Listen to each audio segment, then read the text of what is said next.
and providing the necessary support to conduct the webinar. I welcome our eminent principal, Dr. P.M. Palanisamy sir, who is always with us and had affection towards us. I welcome you, sir. Next, I welcome our head of our department, Dr. V. Indumati ma'am, who is an efficient hard worker and trusted administrator. Now, our guest of the day is Mr. SENTHIL KUMAR, Automation Senior Engineer, Dassault Systems, Massachusetts, USA. I am very much proud and happy to say that this gentleman is the alumni of our college and classmate of me 25 years back. I, on behalf of our department, welcome and thank him for readily accepting to give this lecture without any disguise. This shows his affinity towards the alma mater and his commitment. About him, he did his UG degree graduation in our college and MCA in Bardiyar University. He has been working as analyst programmer in Trigin Technologies, perfect engineer, project engineer in Wipro Technologies, senior software engineer in Accenture Services, engineering manager in EKA Software Solutions, and now as an automation senior engineer in Dassault Systems USA. About him, I say it in a proverb: simplicity is a great virtue, but it requires hard work to achieve it and education to appreciate it. I welcome you, sir. Next, I welcome the organizing secretary, Dr. J. Jayasudha, who is working tirelessly behind the screen. Next, I welcome all the faculty members of our department and all the participants from various institutions in and around the country. Now, I hand over the session to Mr. SENTHIL Kumar. Siva, please. Hello, thanks, Chitra. I hope everybody can hear me.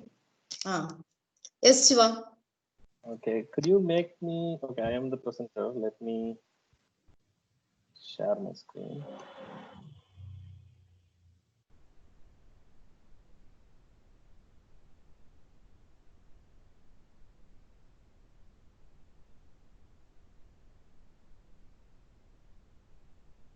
Can you see my screen, everyone?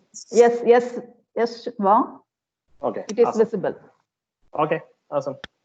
Okay. Let me also put this. What I can see if there is some questions. Okay.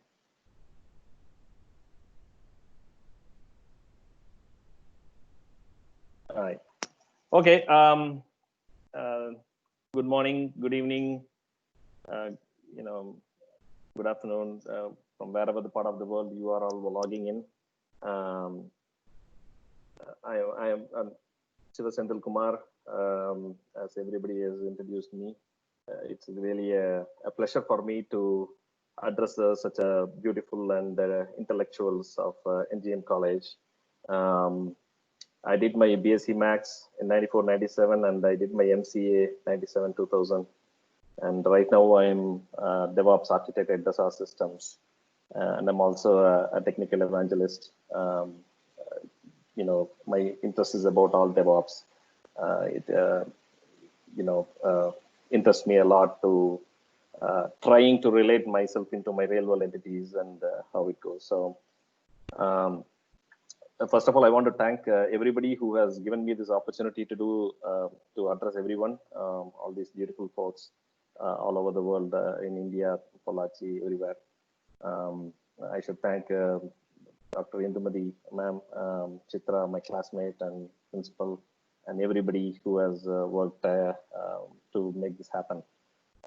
This is a very great service doing for the faculty members, the students, and whoever is doing it. I would like to start with something that I always admire about Mata, Pita, Guru, Devam. In English, they say mother, father, teacher, and God. It's a very famous saying. I like this, father and mother, I agree. They are the one who got us to this world, and they do it. But teacher, who are they? What are they? Why are they doing all these things to us? It's a kind of a prize, or it's a gift for you in the form of a teacher. My life turned around, and there are so many mentors and so many professors and teachers who turned my life around, who trusted me, who trusted us as classmates and everybody to succeed in life. What do they get in their life? I mean, they teach. I mean, I know they are much better than me, much better than us, who can rock the world with any technology or anything, any industry. But they take that immense pleasure of teaching somebody, and we grow and we go up, who are maybe like we may be a CEO of a company or a vice president of the company, and we go and say, sir, we did this, and we bow our head to them because you earn how much ever money. You can be any designated in any company, but they say he is my student. That's all they can say, and they take so much pressure, so much pleasure in saying that he is my student. So I think this is great. Without further ado, I wanted to start off with this, and I'm really thrilled, and I'm so much excited to talk to these mathematics folks, because mathematics is the one for me which has turned my life around. So I take this opportunity to talk to everybody.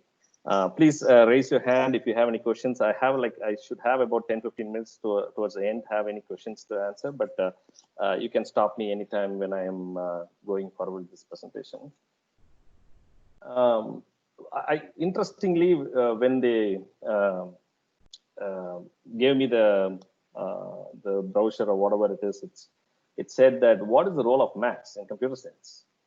I don't know how many of you know, but mathematics is a very core part of computer science. I didn't realize when I joined MCA, but when I went through each and every paper in the curriculum, I could imagine how much mathematics has played a role. I don't know how many of you know Alan Matheson Turing.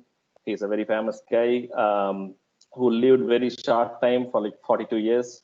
I always like him for his work he has done. He's very famous during the World War II, and who was really instrumental in cracking the Enigma code, to beat the Nazi army's messages. He actually invented a machine which could decode the messages coming from Nazi party. I think he's from UK, London, I believe, that was the basic thing that turned out to be the initiative to find the general purpose computer. If nobody has watched the movie Imitation Game, though it is dramatically shown in the movie, you should watch. It is really good. You would love, and you would be really proud to say that I'm a mathematician. And I can see a lot of doctorates join this call, and then I'm pretty sure you would love what this guy has done. Though there is some controversial things about him, but later on, United Kingdom has realized that he has not done anything wrong, and then they gave him a public apology, and he is a real hero who started this. So role of maths is huge. I mean, I can tell you in each slide that I can show where mathematics is playing a role in computer science, and how mathematics students can cherish their life when they get into the computer science department or computer science. I can show you it in each of these whenever I get a chance, but I can tell you that it is playing an important role. Again, to add to what I said, discrete mathematics is the foundation of computing. Permutations, combinations. I mean, when you think about something in code, we always think about all the permutations and combinations. And I love this lesson. I mean, even in my school days, I love this permutations and combinations.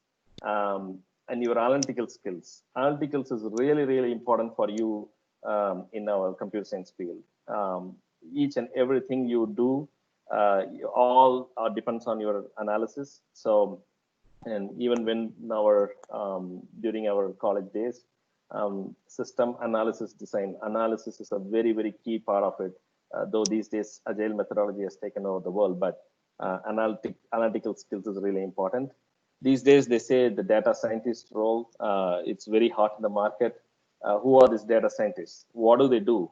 They use the statistical models. So there are so many statistical models in this world, which has hybrid models and et cetera, which plays an important role in the data analysis world. Graph theory, there are so many solutions based on graph theory. The dependencies, the relationship between any object is shown through the graph theory. Is really important. Cloud computing, we say cloud computing it's an abstract word. There are so many things. It's an umbrella which contains so many underneath it. Like say you use something in the cloud, how do you build it? How do you efficiently build it? How do you efficiently use the resources? All these things are related to the numbers. Mathematics plays a big role in that. Conic sections in astronomy, I'm pretty sure in NASA or wherever it is, we need to think about, or the basis for all these is ellipse, hyperbola, parabola, and whatnot. All these models, right? I mean, it plays a big role. Most of I don't know how many of them are programmers here. We have so many things to face in our computer science world or the software development field about the program that we write is measured only through O notation. How efficiently we write code is written using O notation, and that is to solve time complexity and space complexity. So you write a piece of code, and that code runs in a memory. How efficiently you can use that memory, and how efficiently you can run that program in a shortest time. So all these things are really, really important. That is all measured by O notation. I'll get more examples of O notation when the time comes, but I'll keep it short for that. And this is my last one, is my very favorite one, PERT and CPM. It's program or project evolution review technique, if I remember correct. And the second one is the critical path method. Any project manager, or I'm pretty sure who is writing PMPA certification, they should know what is this. I mean, without this, if they try to execute a project in a sequential manner or a serial manner, they're going to take years to finish it. So how many things that you can do it in parallel without affecting the the efficiency of the project execution, right? So this comes in our operations research. I'm pretty sure most of them know. I'm not great in mathematics anymore. So I don't want to deep dive into it and get into trouble, because I know there are a lot of people who can correct me if I do wrong here. My topic here is, I'll start with DevOps, and I'll get a little bit into AI, because AI is completely a different topic, or a huge world that, or an ocean we have to talk about. So I'll talk about DevOps. What is DevOps? What do we do in DevOps? And then I'll try to give what AI plays, how AI plays in DevOps. So I think I don't want to take most of the things, more of an advanced or the huge thing that I can't cover it in 1 hour. So I'll just start off with this, and then please stop me when you have any questions. So what is DevOps? DevOps is, the word DevOps means, oh wow, DevOps, but it's very simple. It's development plus operations. The synergy between the two teams, the development and operations, it should be really, really good so that we can deliver a quality product. So that's the reason they came up with this kind of an acronym called DevOps, which is a combination of development plus operations. So this is what is DevOps. To give a definition of DevOps, so in a typical software development company or in a corporate, these are the functions that we can typically see. So we have a development team which develops the software at one end, like few bunch of software engineers who are developing software, and there are some consumers at the end, like it can be a software, or it can be a website, it can be anything, or a mobile app, anything, who are the customers at the end. So how many are there in between these two parties? Like how many of the people are involved in this? We can see a lot of things I have listed: quality analyst, business people, operations, support team, IT, sales, pre-sales, marketing, professional services. Professional services are the people who actually talk to the customer and then fix things after the installation or before installation. So so many teams involved between these two, but operations in specific is very, very key in terms of taking the code or taking the piece of code which is written by a bunch of folks, software engineers, the group of software engineers, and delivering to the customer side.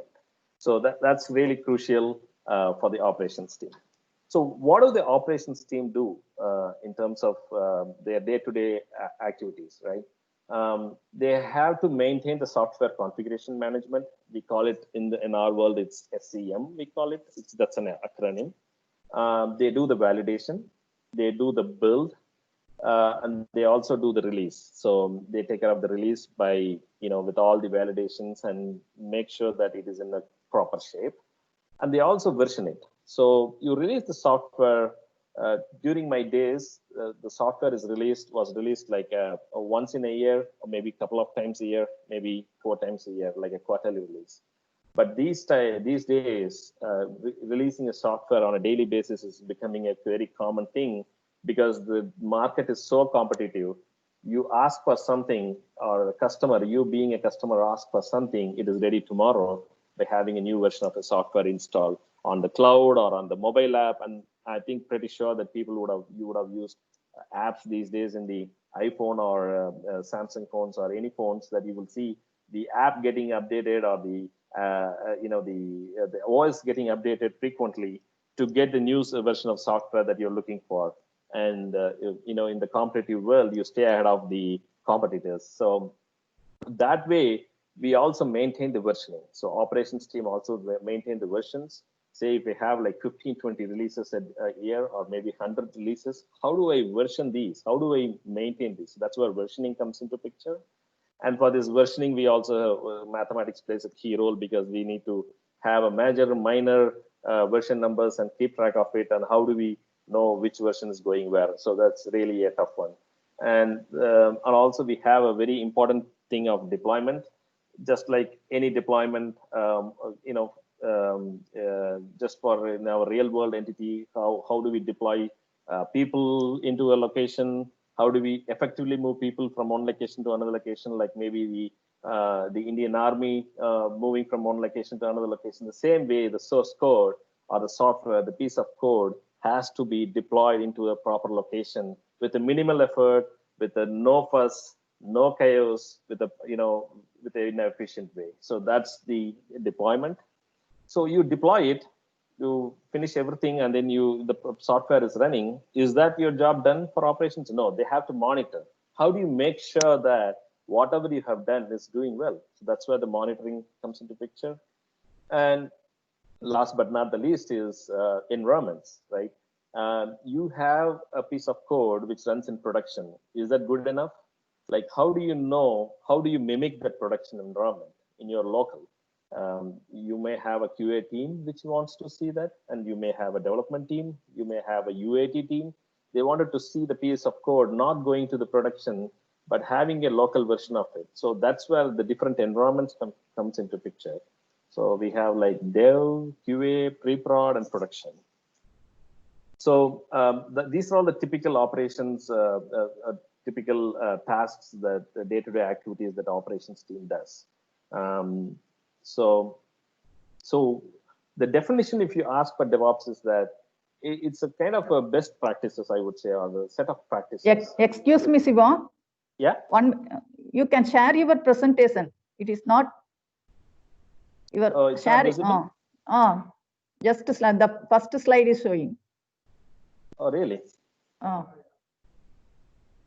Oh, okay. I thought. Share your. Let me see. I thought I shared it. Sorry.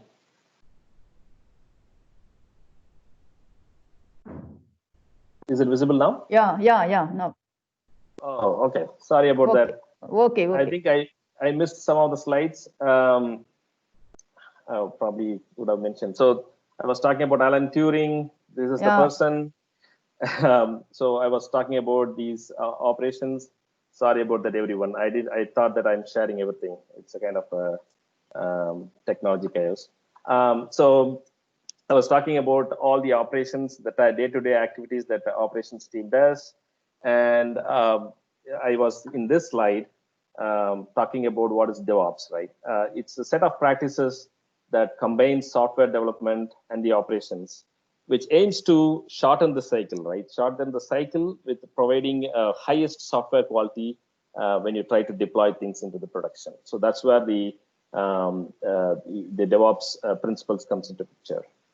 This is again, I took it from the wiki so that it is very precise and it is very neat, and everybody can understand. So that's the definition. So what is a DevOps pipeline, right? It's a kind of a pipeline that takes code from one environment to another environment. Ultimately, it has to reach this production environment. That's the main goal, where the customers can use your application or your piece of code or a piece of software that you are developing is ultimately to reach the customer here.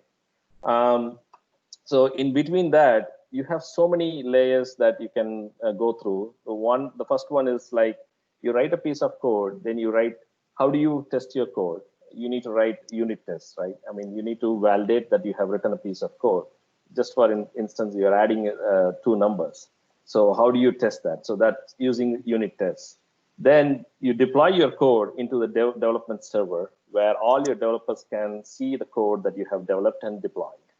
And from there on, you go to the QA environment where all the quality analysts, all the testing team members goes and tests your code and says, logs your bugs and everything at this layer, at this environment. And once it's all done, say, until that, the QA team members can be, the size can be like 5 or 10, but you need to test for the real world use case. Like you might be having like, 1,000 users, maybe million users. You need to test it for the performance. So that's where you get performance environment. It's very, very crucial for any team who's developing a piece of software. You write a code and it works for one time, you're one user, and then you put it into the production and then 1,000 users come, boom, it's gone. It cannot, scale it up. So your software is not going to work. So the performance environment is really, really crucial for your DevOps culture. And from there on, it goes to pre-production. Not all the companies have all these environments because the cost goes up for all these environments. And finally, you move to the production, right? So that's the DevOps pipeline we usually use in our day-to-day life. Day-to-day activities. So how do we achieve this? There's so many ways that we can achieve this DevOps. And it's a kind of, a joint activity from all the teams. It's a teamwork that we need to be able to achieve this. There's so many technical jargons we will see in our life, in our software departments. Our software industry that we call continuous delivery. Can we do it through continuous delivery? Can we do it through quality release with no rollbacks? So when I say rollbacks, you put a piece of code, or you put a piece of software somewhere and it is running, and then you see that there is something wrong with that new version or new release that you have done. So there should be a way that you need to roll back and bring in the older version so that, at least the old version is working for the customers, right? So that is, can you do that easily? Can you do a blue-green deployment or a canary deployment? Can we do waterfall or agile? During my days, waterfall method was very, very famous, and most of the companies were doing waterfall method. But these days, waterfall is gone. It's agile everywhere. And then, can you do everything manually, or do you want to automate? How much of things you can automate? Can we automate everything, or we just have to automate only few of the things so that we don't have to monitor this automation to see the automation is functioning well? So it's a kind of a question that we need to ask. A business continuity plan. What happens? You have a data center where so imagine you don't have your software running on cloud.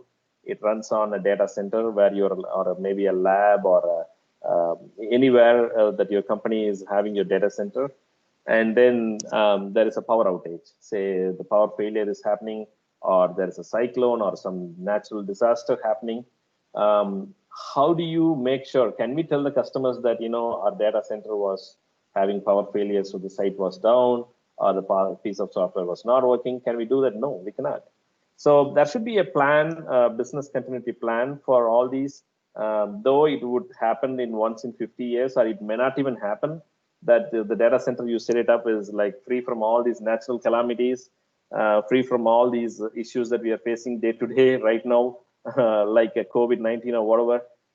But you are, as a company, as a team, as a, you know, the software developers, we should take care of all these things. So that's one of the best principle, or one of the best practices DevOps team has to take care of it. Moving on, so how do we do this DevOps? This is a very simple image. I found it out in the internet because when I wanted to tell somebody what is this DevOps does, I have to give it in a very simplest words. And also, when I started learning about DevOps, this is what came into picture. So what is this? This is nothing but a feedback loop, right? So you take in your life, you do something, you always measure something that you do, and you analyze what you're doing. I mean, and you know, not everyone does that in day to day. I should be really frank enough to accept that.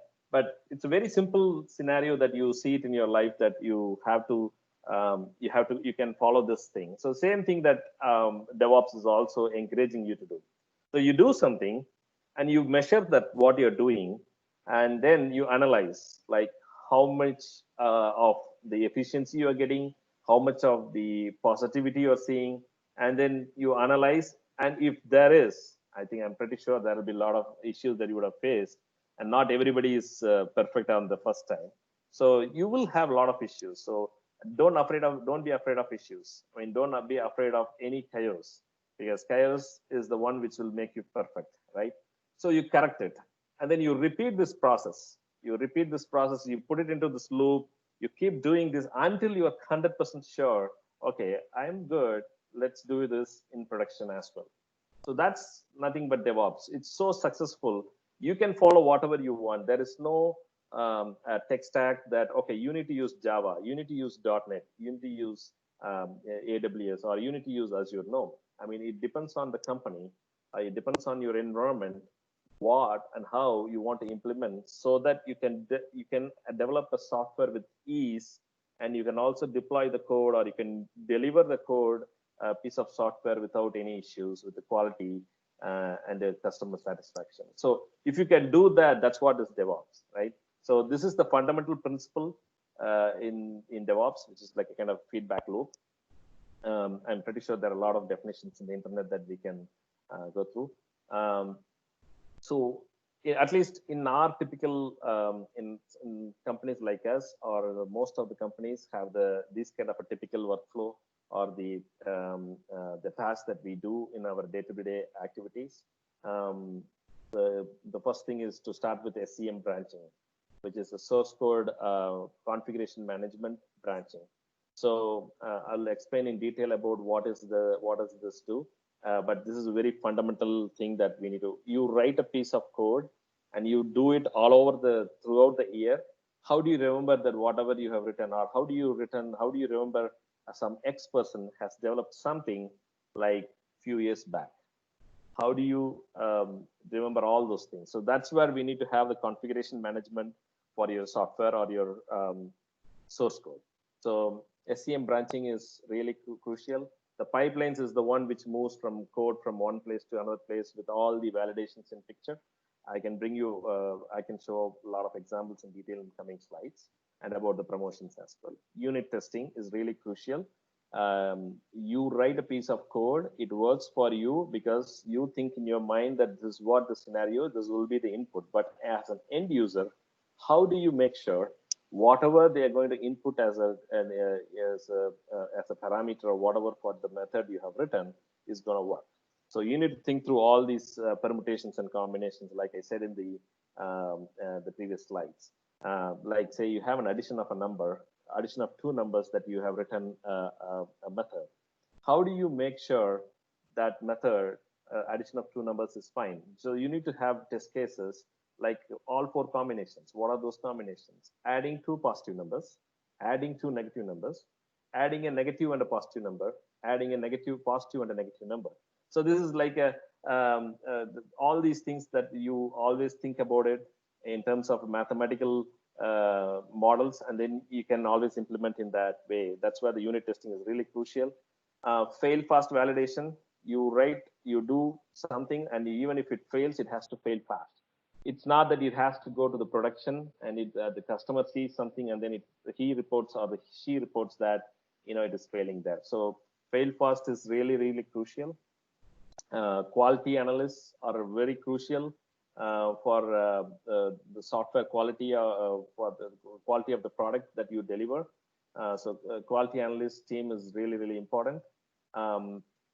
Performance tests, again, say how do you scale up your software for multiple users to use it. Deployment automation, infrastructure monitoring, like say there could be to make sure that your software is running in properly, that you may have like thousands and thousands of Linux systems or Windows systems that is running on.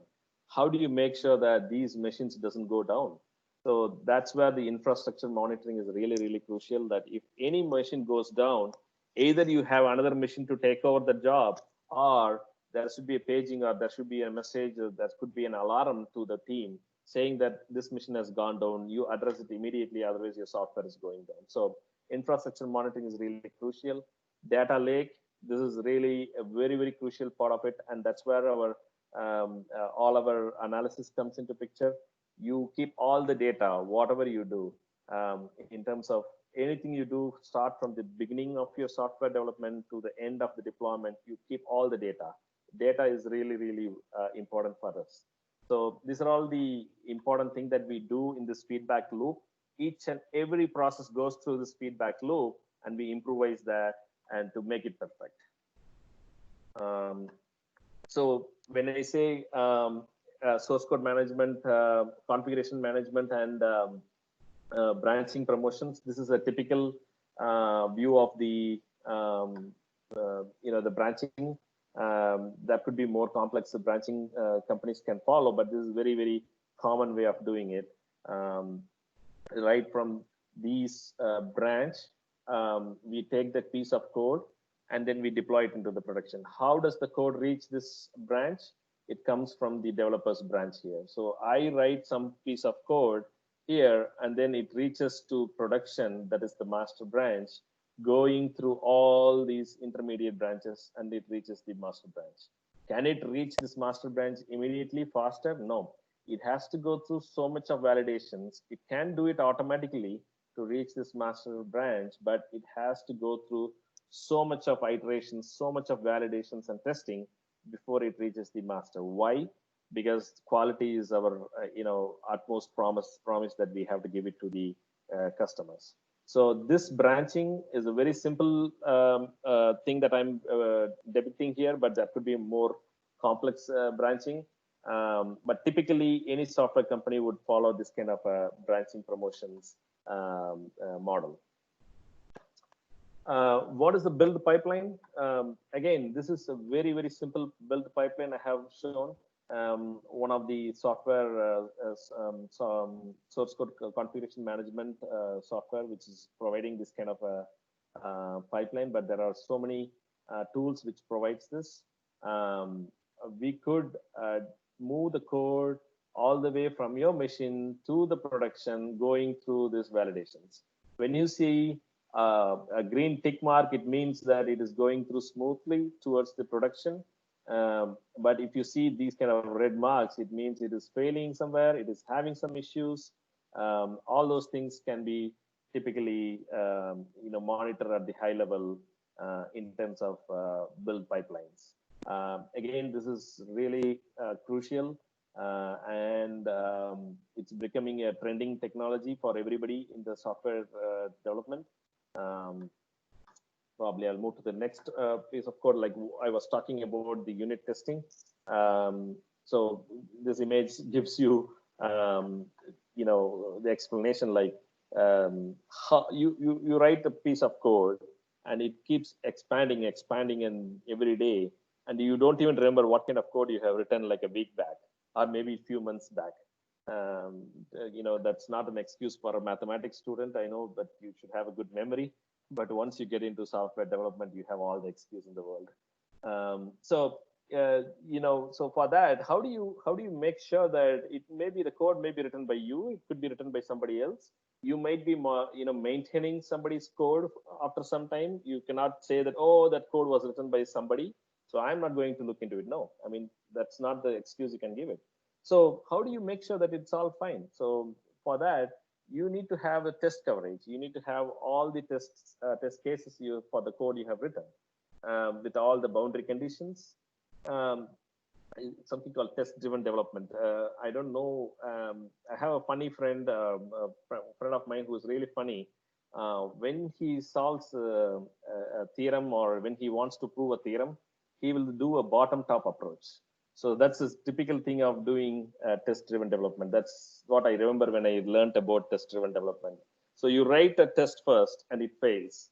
Then you write a software to pass the test. That's what is test-driven development. So you can easily relate what mathematics can do, or a friend of you can do in a funny way of doing a bottom-top approach of proving an algorithm or a theorem, right? And also you can always fail the promotions. Like if I'm writing a piece of code and then all the test cases running on my pipeline, if it is 95% of the code coverage, less than 95%, I can always say I cannot accept the piece of code you have written. So that's one of the things.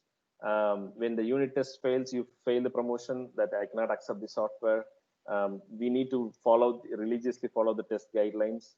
And also, if you think that this is going to be a trivial bug by a QA, you need to address right away. It's not like, okay, I will write something and then give it to people, let them come back to me after a week or so that I can have some breathing space. That's not the way it works. You should have, take care of your own code like your baby, and then, fix it whenever you see kind of a potential issue there, right?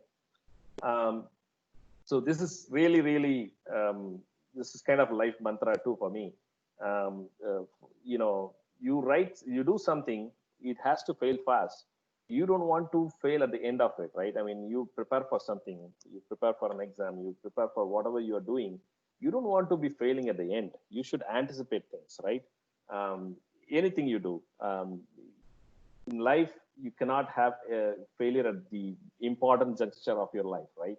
So you should always have this kind of fail fast mechanism, and don't be afraid of failing. At least in my life lessons I've learned, or I have learned a lot of lessons by failing. So I like this word, fail fast and succeeded faster, right? So it's really, really important in terms of how to fix all the bandages, all the leakings, and using your code fix or anything, that automation that you could do, validation that you could do, make sure that it doesn't fail towards the end of it. So I don't know how many of you, so for fail fast, there is, I can tell you some of the real world examples, which are really, really unimaginable kind of situation that people have done. I'm pretty sure Netflix and Prime videos are like becoming a trend in India, like web series videos and so many things. Because of the situation right now, people are glued to their computers and laptops and apps. Netflix is one of the company which completely relies on their technology stack, right? The success story comes from the strong architectural background that they have developed so far. How did they achieve this? How do they do this? So Netflix is a streaming company where you watch all the movies and web series and everything. The main backbone of this particular software is, like, the video streaming should not have any latency. It shouldn't go down. What happens if it goes down? The people are really mad about it. I mean, I pay 500 rupees for this for every month, and then this doesn't come properly, and this stops, and this starts. So all these things, how do they manage?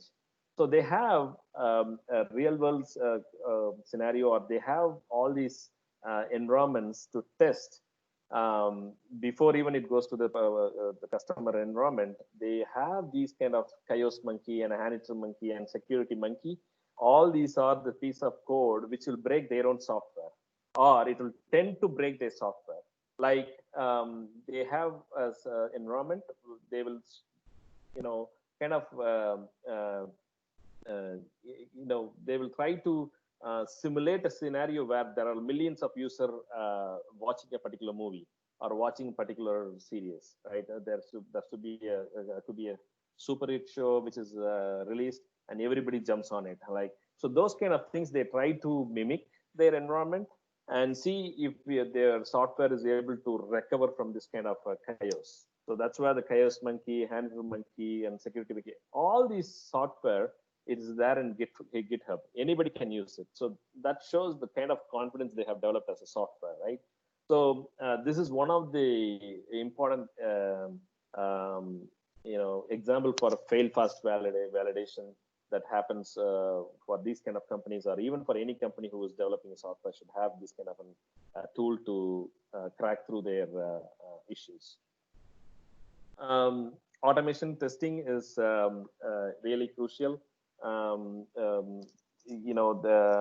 quality analysts, when we say, okay, are you doing a testing, software testing? Okay, what's in it? But it's not that simple. Software testing is really, really important in the aspect of software release, because if you release a software with the bugs, then who will be the first one to be answered? The quality analyst team. They say they are the quality gates for any software release, right? So there's so many things that they can do in as a quality analyst. Like we have the acceptance criteria, smoke tests, sanity tests, integration tests, regression tests. You are the one who sign off all these releases, and you are now always challenge the series. I mean, the release, right? I write a piece of. We always always call the quality analyst teams as villains, because they are the one who stop us to move our software. Because if they release a software with a bug, then their head is at stake, right? So long story short, they are the one very crucial. Quality analysts are crucial, and that plays an important role in DevOps. If they don't coordinate and gel with the DevOps principles, the entire thing comes down as a pack of cards, right? So it's really, really important. Performance test. Performance test is really, really important, and I can relate mathematics to this, because anybody in the business team who's going to release the software, they always ask, could you give me the numbers? What is this numbers? So numbers is nothing but mathematics, right? Can you tell me, like, your software or our software can hold the millions of users using it? So that's what the business asks. So you need to have real numbers to back your software. So who's going to answer all these questions? It's the operations team. Of course, it's a DevOps team if you're cross-functional across the company. So we do so much of performance tests in our day-to-day activities, that we do stress testing, load testing. We also have something called API testing. These days is becoming very common. We do UI performance testing, because the softwares, most of the business logic and stuff like that is moving towards the front end as opposed to back end in previous days. So the UI performance testing is really, really crucial, because UI is becoming thicker and thicker these days. Mimicking the production environment is important, because production environment is so big. I cannot have a performance environment as big as production environment because I have a budget crunch and all those things. That's not an excuse. If you want to fix issues in production, you should have a mimicking production environment as a performance environment, or much more than that, to know how we can address the issue. So that's really important. Deployment automation. Can you do this moving of the software from one place to another place, or moving from one environment to another environment on a day-to-day basis manually? No, that's not going to work. Most of the things you should automate. There should be a manual intervention here and there for approval process, but if you want to do like a million, maybe 100 releases a day, year, or more number of releases per year, as frequently as possible to be a competitor in this world, then you should have deployment automation. Like how do we move things much faster, reliably, and with a lot of scalability, and of course with the right tooling, we have to take care of it, right? So deployment automation is really crucial, along with the business continuity plan. Of course, we have to do that. So that plays an important role in our DevOps principles. I think I don't have much time. I'll run through the slides much faster. Can I have a few more minutes to talk?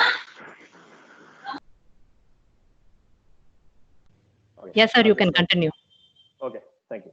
So I get all this data from all other places, like in the form of data warehouse, in terms of demographics, marketing, search, mobile, social media, weblogs.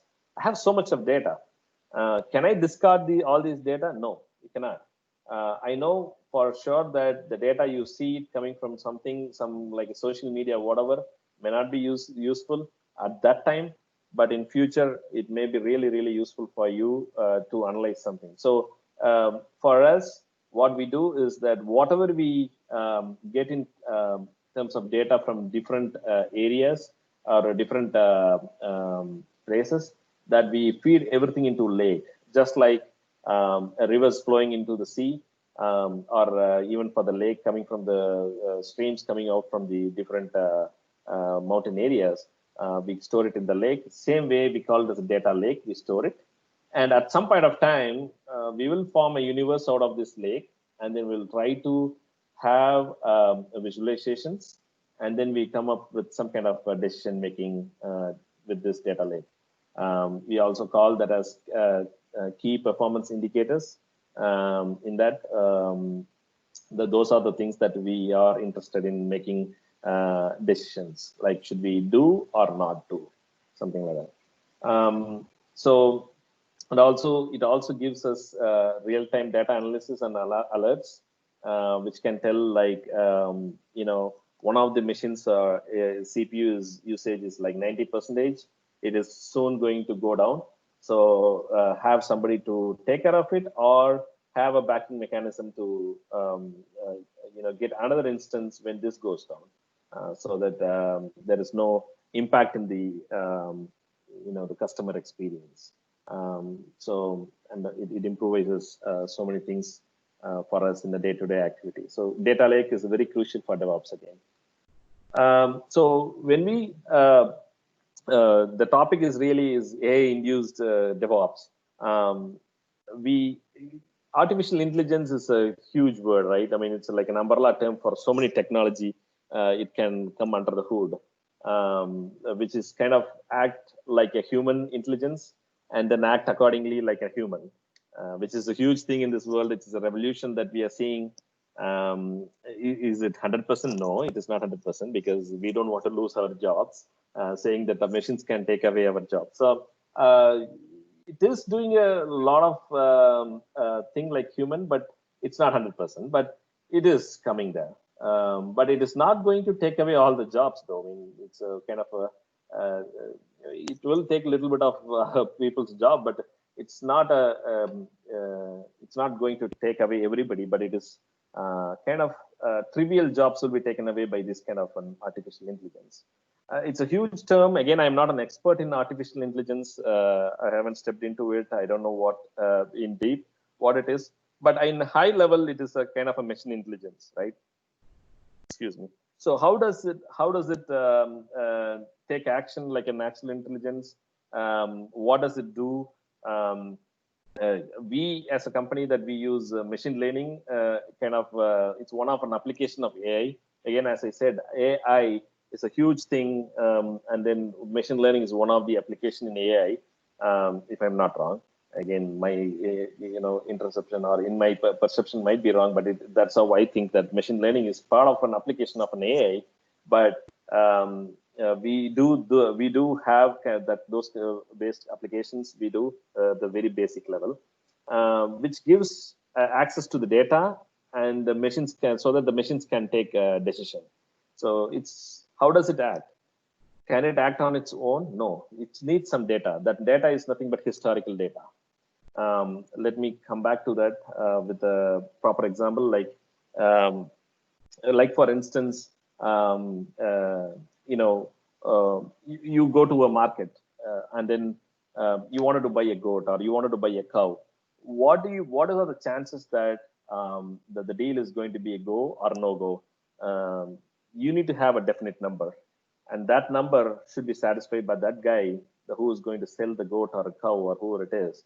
And also, it should be the number that should be satisfying you. How do you come up with that number? So that is all based on the previous numbers. So you need to go and see for this type of cow or this type of goat, how much was the price? What is the season for that to sell? And all those things, how many liters of milk it can give, etc., etc., and all those things comes into picture, and it's sold for this money.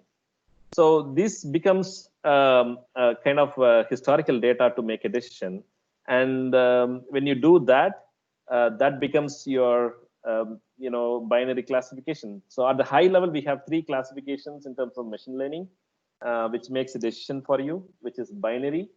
Binary is, again, everybody knows it's a true or false, a deal or no deal, right? So something like that, which is a very simple way of taking things action, to take an action. So it's a Boolean result, which is a binary classification. A regression, which is a discrete number. The best example would be like rainfall.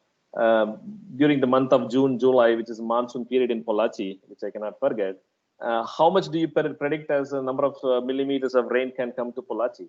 That is a kind of a regression classification, right? So that becomes a discrete number, an approximate number. I mean, nobody's going to tell that for you, for that, hold you up for the number you're giving, but that's a kind of a prediction. That's a best and simple example. The third one is like a multi-class. It's very close to binary, but you may have more than true or false. You could have a discrete number of values or permissible values, like an enumeration. It gives out you know, the set of values that it has to match with, not something out of the list of values. In our company that we or in our industry that we use bot applications, which is like I work on something and then somebody comes and says, you know what, this failed.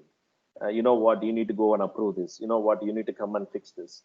So what we did is we started when we get these kind of requests, I do understand that's our responsibility to go and fix. But how much of our time will go in that, so that our day-to-day activities or priority-based task is held up because of that? So what we do is that we take all these data as data points, we collect them, we do all the analysis, we put in all the rules, kind of business rules, and we started developing bot applications. So these applications act like a human, but it doesn't act like a actual natural intelligence, but it can make decisions that we have based on what the rules that we have defined.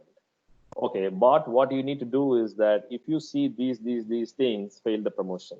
If you see these things, okay, everything is fine, you pass the promotion. So this is what the you know, the rules that we define, so that the bots can take a decision rather than we become the bottleneck to you know, make a decision or approve a request or do something or fix something and you know, move forward.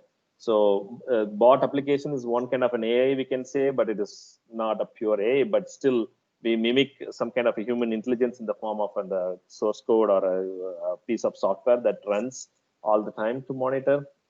Again, as I said, the testing and validation automation using the predefined rules that we do. So that's my you know, minimalistic knowledge about AI and machine learning.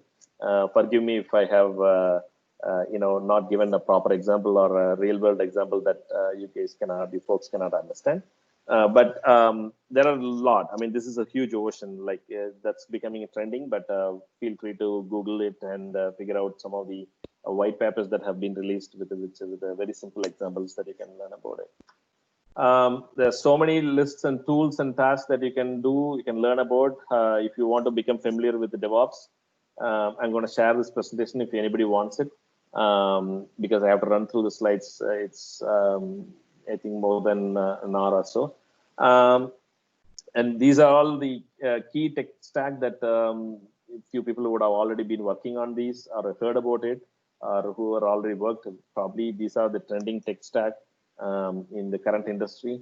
If anybody wants to start off, they can start off with these basic things that if they want to step into DevOps principles or DevOps based software development. And last but not least, this is the book handbook I always have handy. I should be having it somewhere here in my desk. So I always read about this book. It's pretty good. This is really a good book to go through. You know, all these Kim, Humble, all those people are veterans who have developed the software for companies for like 20 years, 25 years. They have gone through so much of real world issues, and they came up with this kind of handbook. So it's a good book to start off. Very simple. It's not a technology book. It's completely based on the principles, and you can apply it anywhere in your life. I mean, it's really good. An interesting book if you want to go through. Okay. Thanks for listening to me. I think it's always one way. I've been talking. I don't know how many of you have questions. Probably I'll open the floor for questions.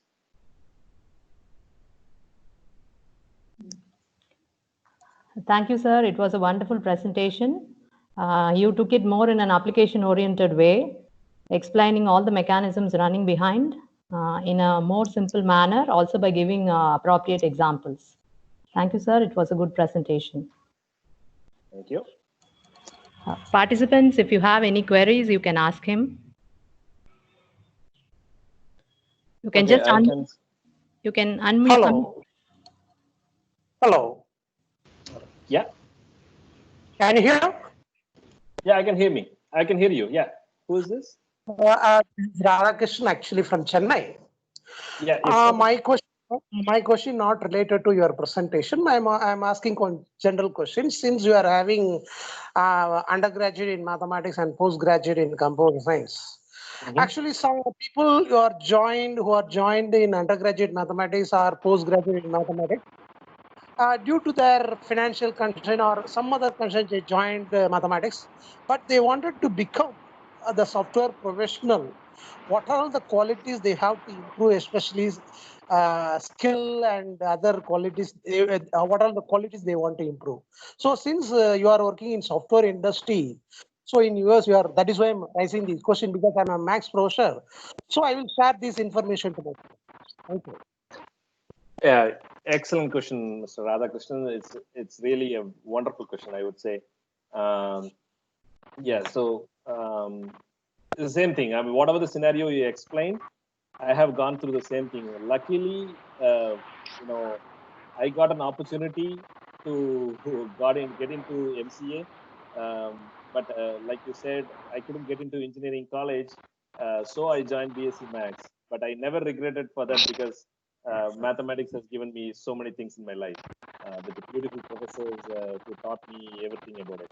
So previously, the companies were looking for people who should have a computer science background, like you should be a BSc computer science or MCA or BSc information technology or engineering graduate and all.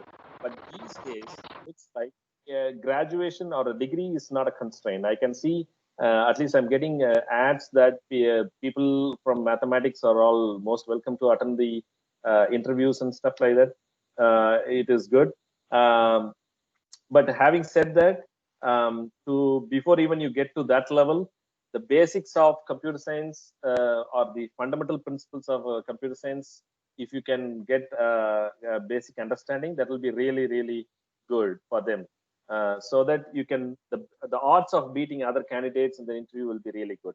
I cannot give a single word answer for this, Mr. Radhakrishnan, but yes, yeah, but absolutely any mathematics student, anybody for that discipline, any discipline in the degree can get into computer science with a little bit of dedication, hard work, and I would say even smartness, a little bit of smartness.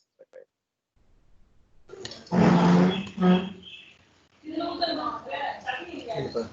Hi, I am Karthik from Chennai. I have a couple of questions. Yes. Yeah, in a DevOps pipeline, you are showing something blue, green, and canary deployment. Can I know what's the difference between those? Yeah. So what happens is it's a really interesting topic. The same question was asked by Mr. Sivashankar sir as well. Blue green is like so if you know what is a domain name, when you say www.amazon.com, right? As soon as you say that, it actually goes to the DNS provider and then it redirects to wherever your software is running. When you do that, it goes to a server where your web server or web content is running. So when you're releasing a new software or a new website or a new version of your website, or I'm keeping it as a website, it can be any software that you are developing, like a mobile app or whatever. When you are releasing it, you don't release it on what people are using it. So the site is active or a customer is using it, like maybe a banking company or whoever it is, you are using that software and you don't want to release the software when I'm using in the middle of it, right? So what we will do is blue green is like a parallel environment we will develop. Parallel environment, like say there are like 5 Unix machines which are running my software here. That's like a say blue, we call it as blue environment. And then we in parallel we have a green environment where we put in all our new release software into that. And we will be testing this while these software where it is running are still actively used by the customer, and there is no impact, there is no disturbance there, still people are still using it. But meanwhile we are ready with this 2.0 release, which is ready, which is being tested, everything is fine.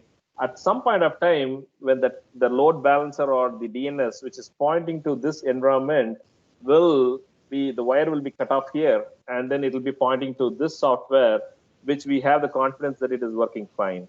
So that's what is blue-green deployment. I hope I answered your question, which is very, very simple terminology I have used. I don't know a real-world example to explain this, Mr. Karthik, but this is what we do. So we just cut this wire, everything is fine, and then we point to this new environment, which is the newly released software. So we do that every time. So this the older software will be there for a few more days, and then we completely demolish that. We will remove that based on the confidence and based on the usage of this new environment is fine. Then we just remove this guy. So that's what is blue green. Canary deployment is an interesting tool, interesting technology or terminology. How we do it is like say. You are coming up with some kind of a different approach for your software, but you don't know how the customers are going to take. So what you do is that there are so many technology available. What you can do is that we can say people from the state of Tamil Nadu only see the software. The rest of the India will see my older software.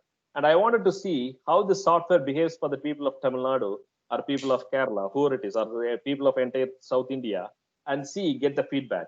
Everything is fine, the customer experience is good, they like it. Okay, I think there is a good response. So what they will do is the entire India users will be rolled over to this new software. Until then, we keep running both in parallel. But not everybody will see the new software. They will see the old software for the fewer area based on the geography, based on the geospatial coordinates they are logging in. Say everybody they log in, we have an IP address. Based on the IP address, we delegate the traffic to the older software. For people of South India, say we wanted to see, give the new software a new look for them, then we redirect the traffic to the newer software. And we monitor this for years or months or days or whatever it is until we think that, okay, let's give it to everybody. Then we cut the wire for the older software and then give it for everybody the new software. So that's a very, very simplistic example for canary deployment. For that matter, any browser that you like you use like Chrome or Firefox in your laptop, Chrome has something called canary deployment or canary release of software that follows the same paradigm that I'm talking about.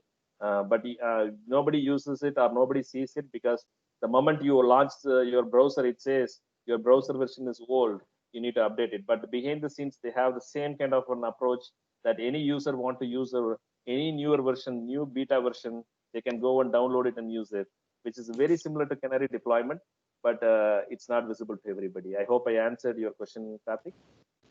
Yeah, it's fine. And one more question. You are saying about that artificial intelligence and DevOps. So are we using the DevOps pipeline in artificial intelligence, the same process, or it's a different one?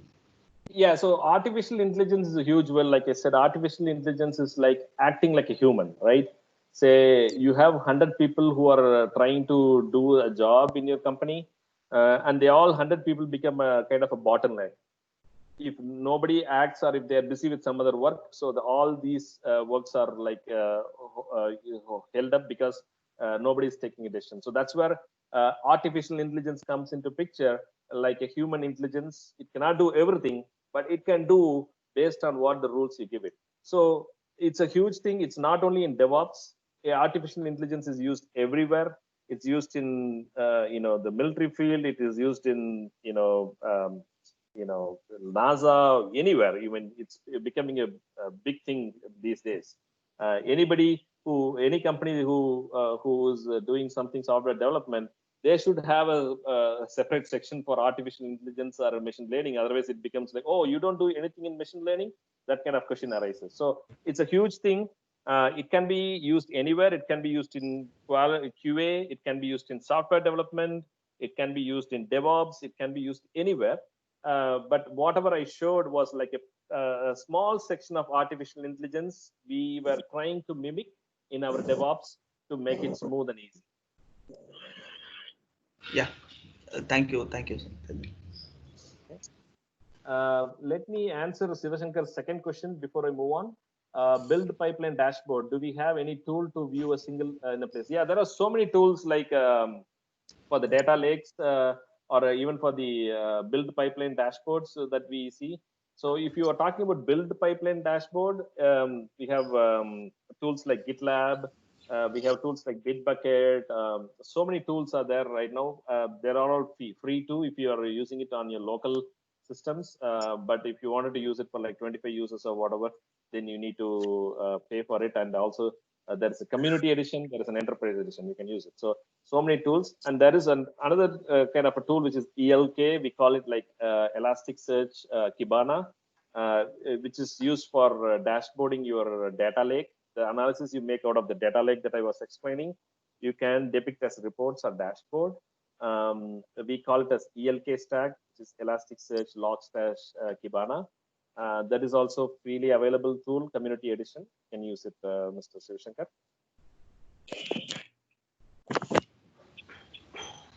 Okay. Thank you. Sure. Any other questions?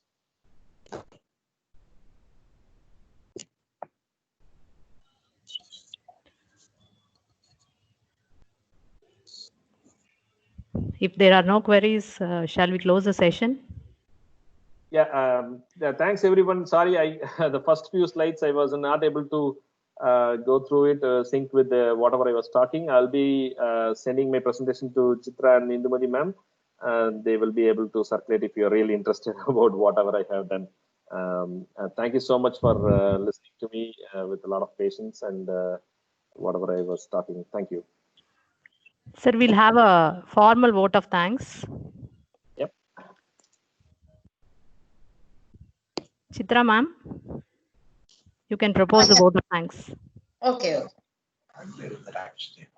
Myself, Dr. V. Chitra, Assistant Professor, Department of Mathematics, NGM College. All across America, we gather this week with the people we love to give thanks to God for the blessings in our lives. I, on behalf of our department, thank Mr. Sivashantil Kumar, Speaker of the Day, for his innovative and inspiring speech. His talk on DevOps, that is Development Operations and Deployment Automation, is an eye-opener for mathematics and IT staff and students. Thank you for your nice lecture. Yet this does not become reality through magic. It takes sweat, determination, and hard work. Now, I thank our head of the department, Dr. V. Indupati ma'am, for her constant support and encouragement. I thank my counterpart, Dr. J. Jayasudha, organizing secretary, for her determination and enthusiasm. Next, I thank all the participant faculty members, students, and scholars from various colleges. Hope the session is very interesting and useful. We have got many appreciations in chat box from all the faculties. Thank you, participant professors. All this credit goes to our speaker only. Last but not least, I thank all our department faculty members for their kind cooperation in all our activities. Thank you. Thank you, SENTHIL. Thank you. Have a good day, everyone. Thank you, Okay. sir. Bye. The feedback link is posted in the chat box. I request all the participants to fill the feedback form.